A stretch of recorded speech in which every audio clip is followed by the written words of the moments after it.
At ako lang ba mga repa? Kasi sobrang sarap ng pagkain pag yung madami kang kaagawan, tapos nakakamay ka lang, nito sobrang alat na minuto nga na niluto na kaklase namin nun. Eh sumarap sa panlasa ko. Nung nakikipag-agawan ako kumain, talaga naman ilang beses kami muntik mabilaukan ng mga tropa ko nun. Sa mga pinagkagagawa namin, one time nga nabilaukan ako dahil doon sa ginagawa ng isang tropa ko.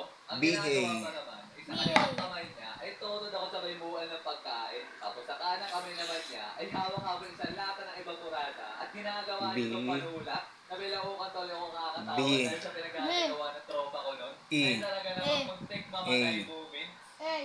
Yung mga H. ganap na yan namin dati mga repa, E. ang isa sa dahilan I. kung bakit isa sa paborito kong subject dati ang TNT. Y. Why? Bihey. So, yun muna mga repa. Sana nagustuhan niyo yung mga pinento ko sa inyo. At kayo naman mga repa na nag-aaral pa.